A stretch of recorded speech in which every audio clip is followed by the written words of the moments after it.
और लोकसभा चुनाव से जुड़ी हुई इस वक्त की बड़ी जानकारी, बीजेपी ने उम्मीदवारों की पहली लिस्ट की है फाइनल। आपको बता दें कि मध्य प्रदेश की भी 2 सीटों पर उम्मीदवार तय हुए हैं। सूत्रों के हवाले से ये जानकारी दे रहे हैं, जहां गुना से केंद्रीय मंत्री ज्योतिरादित्य सिंधिया का नाम तय माना जा रहा है सूत्र, वहीं मंडला से फग्गन सिंह कुलस्ते का नाम है। इस वक्त की बड़ी जानकारी से आप सभी को रूबरू करा रहे हैं सूत्रों के हवाले से ये खबर, जहां लोकसभा चुनाव से जुड़ी हुई ये बड़ी खबर है। बीजेपी ने उम्मीदवारों की पहली लिस्ट फाइनल कर ली है। मध्य प्रदेश की भी 2 सीटों पर उम्मीदवार तय किए गए। सूत्रों के हवाले से जानकारी, गुना से केंद्रीय मंत्री ज्योतिरादित्य सिंधिया का नाम, तो मंडला से फग्गन सिंह कुलस्ते का नाम। इस वक्त की बड़ी खबर से आप सभी को रूबरू करा रहे हैं। बड़ी और अहम जानकारी लोकसभा चुनाव से जुड़ी हुई, बता दें कि सूत्रों के हवाले से ये जानकारी सामने आई है। और ज्यादा जानकारी के साथ हमारे सहयोगी विकास भदौरिया, नेशनल अफेयर्स के एडिटर विकास भदौरिया फोन लाइन पर जुड़ चुके हैं। विकास, यहां पर बीजेपी ने अपने उम्मीदवारों की लिस्ट फाइनल कर दी है। ज्योतिरादित्य सिंधिया, फग्गन सिंह कुलस्ते, ये 2 नाम।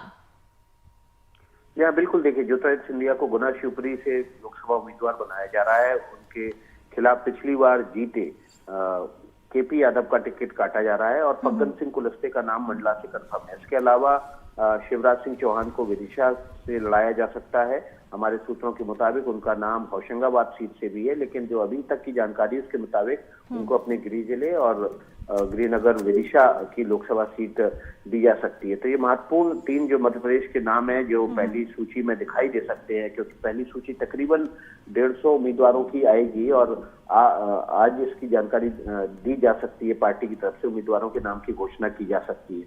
मध्य प्रदेश के लिहाज से इस बार चुनाव जो है बड़ा अलग किस्म का होने जा रहा है, क्योंकि पहले ही कई सांसदों को विधानसभा का टिकट देकर उनको राज्य में भेज दिया गया है और ऐसी सूरत में कई नए नाम इस बार उभर कर सामने आएंगे और देखना होगा कि होशंगाबाद से किसका नाम उभर कर सामने आता है। मुरैना सीट से जहां से नरेंद्र सिंह तोमर विधानसभा अध्यक्ष बने, विधायक हैं, हालांकि ये माना जा रहा है कि उनके नाम पर भी पुनर्विचार किया जा रहा है। जिस तरह से फग्गन सिंह कुलस्ते के चुनाव हारने के बाद भी उनको फिर से लोकसभा का टिकट दिया जा रहा है। तो देखना होगा कि मुरैना में, भोपाल में साध्वी का टिकट कट रहा है और साध्वी प्रज्ञा का टिकट कट रहा है। वहां से भी जो रामेश्वर शर्मा, बीडी शर्मा के अलावा शिवराज सिंह का नाम था, लेकिन ये भी देखना होगा कि वहां से किसका टिकट कंफर्म होता है। खजुराहो सीट से प्रदेश अध्यक्ष बीडी शर्मा का नाम ही है।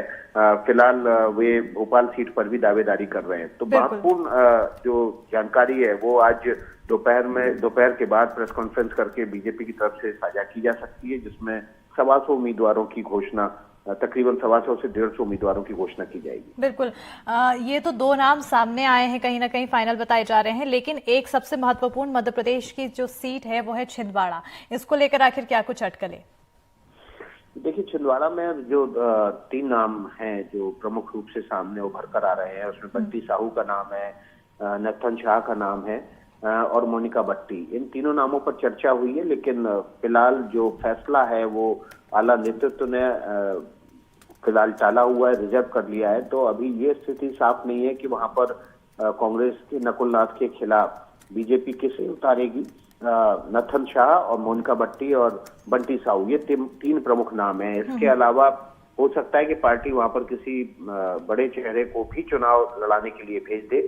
हालांकि हमारे सूत्रों के मुताबिक इसकी संभावना कम है। स्थानीय उम्मीदवार के जरिए ही उस सीट को जीतने की कोशिश बीजेपी करेगी। बिल्कुल, लगातार तमाम सीटों पर जीतने के प्रयास किए जा रहे हैं और ऐसे में बैठकों का मंथन का दौर भी लगातार जारी है। 2 नाम फाइनल, ज्योतिरादित्य सिंधिया का नाम यहाँ पर माना जा रहा है, फग्गन सिंह कुलस्ते का, शिवराज सिंह चौहान। आखिर कितना यहाँ पर उन पर भरोसा जताते हुए नजर आती है, क्योंकि विधानसभा चुनाव अगर हम देखें तो उसमें उन्हें बिल्कुल साइडलाइन कर दिया गया।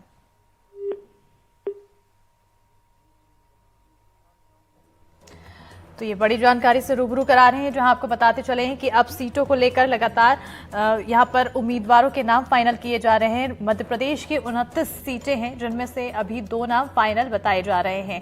देव श्रीमाली ज्यादा जानकारी के साथ हमारे साथ जुड़ चुके हैं। देव श्रीमाली, ज्योतिरादित्य सिंधिया का नाम यहां पर फाइनल माना जा रहा है, फग्गन सिंह कुलस्ते का नाम फाइनल माना जा रहा है। बिल्कुल बिल्कुल अस्मिता, ये जो देर रात तक बैठक चली है, रात को 12 बजे के बाद जो ग्वालियर मध्य प्रदेश की बैठक उसमें चर्चा हुई है, उसके हिसाब से अब ये माना जा रहा है कि ज्योतिरादित्य सिंधिया एक बार फिर अपनी परंपरागत सीट गुना से ही लड़ेंगे, क्योंकि गुना सीट उनके परिवार की एक तरह से पैतृक सीट रही है, चाहे राजमाता हो, चाहे माधवराव सिंधिया हो। और उसके बाद फिर ज्योतिरादित्य का जब राजनीति में एंट्री हुई माधवराव जी के निधन के बाद, तो उन्होंने उसी सीट से अपना राजनीतिक यात्रा शुरू की। हालांकि पिछली बार मोदी लहर में वो चुनाव हार गए थे कांग्रेस से, और फिर वो बीजेपी में शामिल हो गए। तो ये भी है, हालांकि उनकी अपनी रणनीति भी ज्योतिरादित्य सिंधिया की है कि वहां से पूरे ग्वालियर चंबल संभाग की राजनीति पर नियंत्रण कर सकते हैं वो। और दूसरी बात ये भी है कि उनका जो वहां अभी सांसद हैं कि डॉक्टर केपी यादव, उनसे उनके रिश्ते ठीक नहीं है। अभी हम लोगों ने खबर देखी भी होगी, पासपोर्ट ऑफिस को लेकर झगड़ा हुआ। तो वहां ज्योतिरादित्य सिंधिया, और ज्योतिरादित्य सिंधिया लगातार पिछले जब से कांग्रेस में छोड़कर बीजेपी में शामिल हुए हैं, ग्वालियर पर तो फोकस कर ही रहे थे, लेकिन गुना, शिवपुरी, अशोकनगर, इन तीनों जिलों में भी लगातार अपना दौरा कर रहे थे, 2-2, 3-3 दिन का।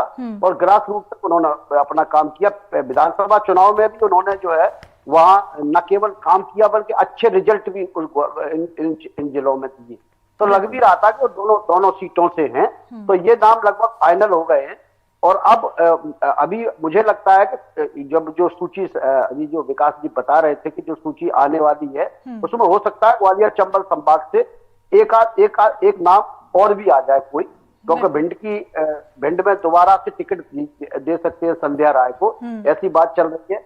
और इसके बाद ग्वालियर की जो सिचुएशन है, सिंधिया जी के वहां जा बिल्कुल। देव श्रीमाली जी, कुछ विधायक ऐसे हैं जो सांसदी छोड़ के विधायक बने हैं, ऐसे में उनको लेकर आखिर क्या कुछ चर्चा है?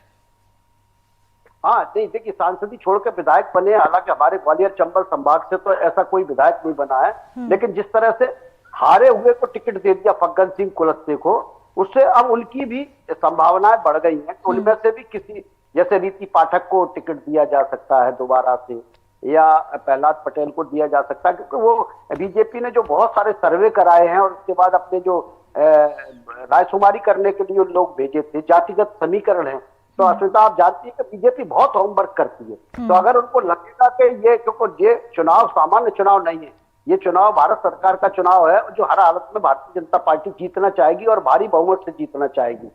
क्योंकि अब तक उन्होंने जो मोदी जी ने सरकार चलाई है, वो 10 साल बहुमत की सरकार चलाई है, तभी वो डिसीजन ले पाए। तो उनको पता भी है कि अब कम बहुमत वाली सरकार में वो वैसा परफॉर्मेंस नहीं कर पाएंगे। तो कहते हैं ना, आदत पड़ जाती है, तो उनको एक भारी बहुमत वाली सरकार की आदत पड़ी हुई है। तो हर सीट पर वो कैलकुलेशन करेंगे। अगर वो आदमी लाभकारी है तो विधायक हो या कोई भी हो, जैसा कि अभी विकास जी ने भी बताया कि एक बार फिर से नरेंद्र सिंह तोमर को मुरैना में लड़ाने पर विचार किया जा रहा है। इसकी वजह भी यही है कि मुरैना छतरी बाहुल्य सीट है और नरेंद्र सिंह तोमर छतरी तो है ही, साथ में उनकी वहां बहुत अच्छी पकड़ है। आप देखेंगे एक खराब सीट पर उनको एक विधानसभा का चुनाव लड़ाया गया, लेकिन उन्होंने बड़ी अच्छी ताकत से उन्होंने विधानसभा का चुनाव जीता, पार्टी के निर्णय को स्वीकार करते हुए विधानसभा अध्यक्ष भी बन गए। लेकिन अगर अब बीजेपी को लगता है कि नरेंद्र सिंह तोमर ही जीत सकते हैं, तो नरेंद्र सिंह तोमर को ही चुनाव लड़ना है। बिल्कुल। खैर, इसके लिए लगातार बीजेपी की कैलकुलेशन जारी है और रात 3 बजे तक जो लंबा महामंथन चला, इस दौरान कई नामों पर यहाँ पर चर्चा की गई। अब धीरे धीरे नामों का इंतजार किया जा रहा है कि आखिर किन किन नामों पर भरोसा जताती है पार्टी। बहुत बहुत शुक्रिया देव श्रीमाली जी तमाम जानकारी देने के लिए।